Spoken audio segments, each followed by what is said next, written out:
केतकी फूल बोला, महाराज ब्रह्मा जी होकर के हमको झूठ बोलना सिखा रहे हैं आप? मैं झूठ नहीं बोलूंगा। ब्रह्मा जी बोले झूठ बोल। क्यों? क्योंकि मेरे प्राण संकट में, मेरा सम्मान संकट में है, और अपने प्राणों को और अपने सम्मान को बचाने के लिए अगर कदाचित झूठ बोल दिया जाए एक बार तो दोष नहीं लगता महाराज ऐसे झूठ में। ब्रह्मा जी ने समझाया केतकी को, 8 जगह झूठ बोलने पर आपको पाप नहीं लगेगा। वो जगह 8 जगह कौन कौन सी हैं आप लोग ध्यान में सुनो।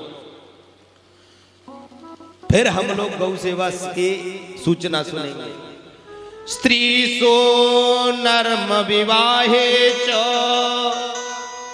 वृत्यर्थे प्राण संकटे गौ ब्राह्मणार्थ हिंसाया नानृतम जुगुप्सिता।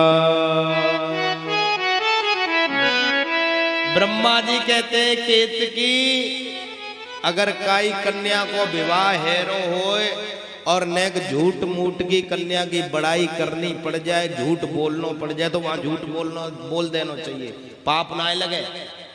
जैसे कन्या बेचारी कम पढ़ी लिखी है और आप गए रिश्तों देखने छोरा, और छोरा कह भाई कितनी पढ़ी लिखी है कन्या, आपको पता है ज्यादा पढ़ी ना है, फिर भी आप कह दो वो बीए पास है, एमए कर रखी है, सब कर रखी है, जिससे विवाह हो जाए। हाँ, तो यदि कन्या का विवाह हमारे झूठ बोलने से हो जाता है तो एक बार झूठ बोल देना चाहिए।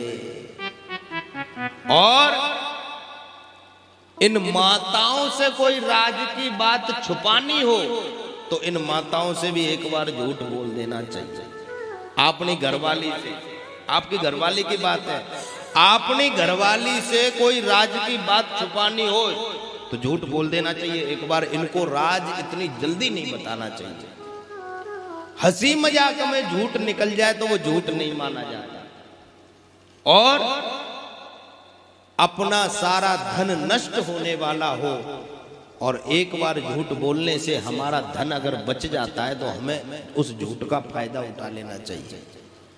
प्राण संकट में हो तब झूठ का फायदा उठा लेना चाहिए। और बाद में एक बड़ी बात बताई श्री ब्रह्मा जी ने केतकी को, केतकी सुन, गौ माता की रक्षा के लिए अगर 10 बार भी झूठ बोला जाए तो झूठ बोल देना चाहिए। गौ माता की रक्षा में बोला गया झूठ तुम्हें पाप नहीं लगेगा, उसका पाप नहीं लगेगा, हमारा पाप नहीं लगेगा। उदाहरण से समझ लो, भादरा से गौ माता दौड़ी दौड़ी आ रही है और उसके पीछे कतला डाकू तलवार लेकर के उस गाय माता को काटने के लिए आ रहा है, और वो गौ माता आकर के अपनी गौशाला में घुस गई और आकर के वो कसाई कहता है तुमने मेरी गैया देखी, मैं उस गैया को ले जाऊंगा, उसको काटूंगा, को मेरी गैया है। तो आप उस समय सत्य बोलोगे तो गौ हत्या हो जाएगी।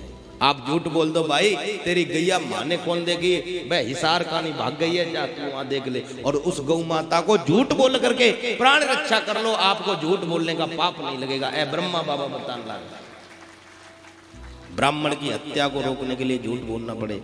ब्रह्मा जी कहते हैं मेरे प्राण संकट में, मेरा सम्मान संकट में, केतकी तू झूठ बोल जा करके।